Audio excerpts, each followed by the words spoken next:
राजस्थान से। विनोद को काफ़ी लंबा टाइम हो गया। मार्च 25 में आई, फिर मई में, फिर जुलाई में, फिर अक्टूबर में आई और फिर जनवरी 26 में आई और अब आशीर्वाद आया है। आपको लोस पम था, आई फेल हुए आपके और लाल दागी सरकार ने भी बड़ी परीक्षा ले ली। पूरा 1 साल से भी ज़्यादा हो गया और 6 साल बाद पॉजिटिव रिजल्ट आया। 7 साल हो गए। हाँ 7 साल हो गए अभी। धाम पे आ गई थी मैं बुधवार को, बृहस्पतिवार को यहीं पे पहुंच गई थी।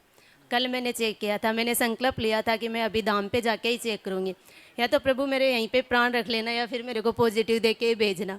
मैंने बहुत परीक्षा दे दी आपको, लेकिन मैंने प्रभु की कोई गलती नहीं बताई। मैंने सोचा मैंने से कोई गलती हो गई होगी, इसीलिए बार बार परीक्षा ले रहे। यहीं आके बुधवार को आ गई थी। बुधवार को मैं चली थी बीकानेर से। हाँ गुरुवार को पहुंची थी यहीं पे। कम से कम 5 बार तो आहार ले लिया तुमने। 1 साल से जुड़ी थी, तो इतना लंबा भरोसा कैसे बना पाई? एक बार तो पहले शुरू में आई थी ना, तो मेरे नंदोई एक्सपायर हो गए थे, तो मैंने सोचा कोई इंसिडेंस हो गया उसकी वजह से। फिर इनके स्टोन की दिक्कत हो गई थी, फिर वो ऑपरेट भी, उसमें प्रोस्टाइटिस हो गया, तो फिर उनका ट्रीटमेंट चला। तो मैंने सोचा बार बार वैसे कोई गलती हो रही है उसकी वजह से ही। फिर लास्ट में भी अभी भी उनके हर्पीज का इन्फेक्शन हो गया था, तब मैंने सोचा मेरी कोई गलती होगी, प्रभु जरूर देंगे।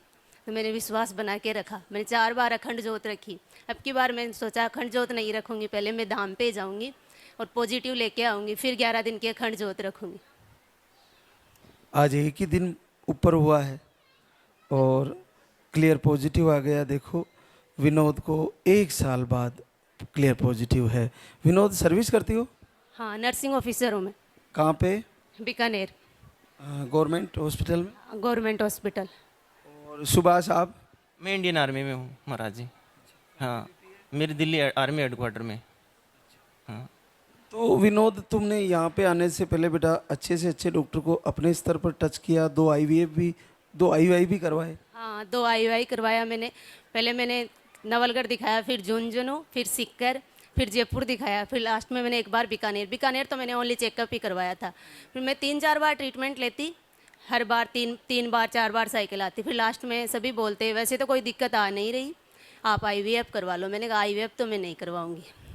अभी हमारे स्टाफ वाले भी बोलते थे कि सिस्टर आप IVF करवा लो। मेरे स्टाफ में एक सिस्टर ने IVF करवाया, तो मैंने कहा नहीं मैं अभी ट्रीटमेंट ले रही हूँ, मैं थोड़े दिन नेचुरली प्लान करूँगी। मैंने बताया नहीं मैं धाम पे जाती हूँ, क्योंकि मेरा खुद का रिजल्ट नहीं आ रहा था। मैं दूसरों को बताऊँ तो वो ऐसे ही बोलते हैं, फिर मेडिकल वाले मानते भी तो नहीं ना ऐसे। तो रिजल्ट आने के बाद मैं अभी बताऊँगी उनको। तुम्हें तो पूर्ण भरोसा था। मेरे को पूर्ण भरोसा था। मैंने तो ये सोच लिया था कि अब इसके बाद कहीं नहीं जाएंगे, जैसे धाम के इसी धाम से जुड़ गए ना, इसके बाद कहीं और किसी धाम पे नहीं जाएंगे। पहले हम बहुत धाम पे घूम लिए और जहाँ भी गए महाराज जी वहाँ से हमको ठगाई गया, हमको कोई फायदा नहीं मिला। इस धाम पे इस तपोभूमि का, जिस तपोभूमि का तपस्वी जितना महान ईमानदार और इतना होता है, उसमें जो पक्का रिजल्ट मिलता ही मिलता है। तो बिल्कुल, वो यहाँ का तप ही आपके लिए वरदान बनता है और उसके पीछे पैसे लेना, किसी को ठग लेना, वो सब रहता है तो वो नहीं होता आशीर्वाद। जहाँ भी गए हम ठगे गए, लेकिन इस तपोभूमि पे आके हमको ऐसा लगा कि हमको यहीं से होना और यहीं से हमको आज रिजल्ट मिल गया।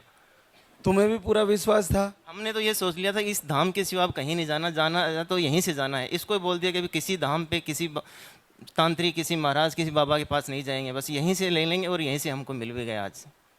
बिल्कुल। तो बेटा आरती करना भी जारी रखा? मैं 2 टाइम आरती करती हूँ, टाइम से नहीं हो पाती, क्यों मैं इवनिंग में आती हूँ तो 8:30 हो जाते हैं, लेकिन मैं आरती छोड़ती नहीं हूँ।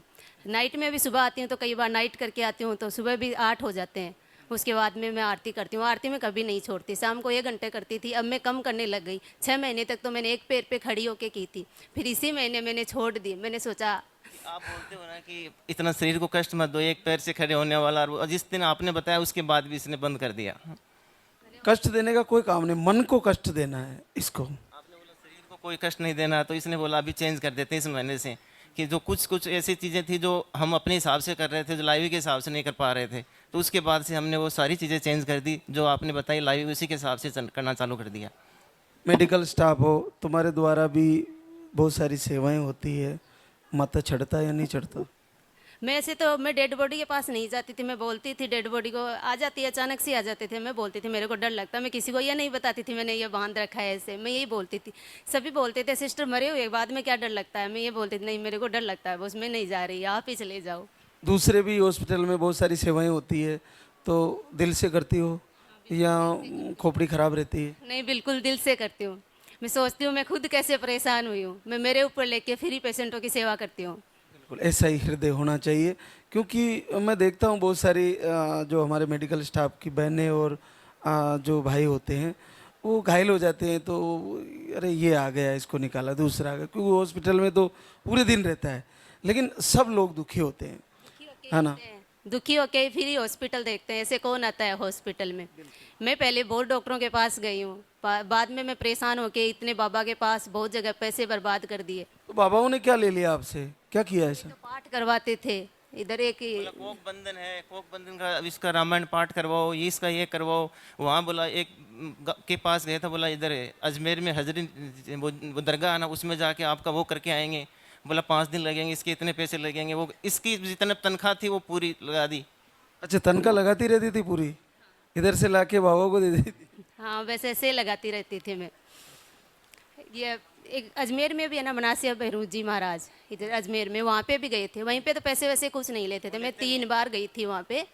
लेकिन फिर उन्होंने बोला कि हमने तुम्हारा आशीर्वाद दे दिया, अब डॉक्टरों को दिखाओ। डॉक्टरों के पास तो मैं पहले ही दिखा के आई थी, लेकिन मेरे को एक बाबा मिले थे, वो ऐसे बोलते थे कि बेटा कोई दिक्कत नहीं है आपको, आपको आशीर्वाद देंगे, बेरू जी से मिलेगा। तब मेरे को पूरा विश्वास हो गया था कि यहीं से चाहे भगवान कितनी भी परीक्षा ले लें, लेकिन मेरे को यहीं से ज़रूर मिलेगा। बिल्कुल।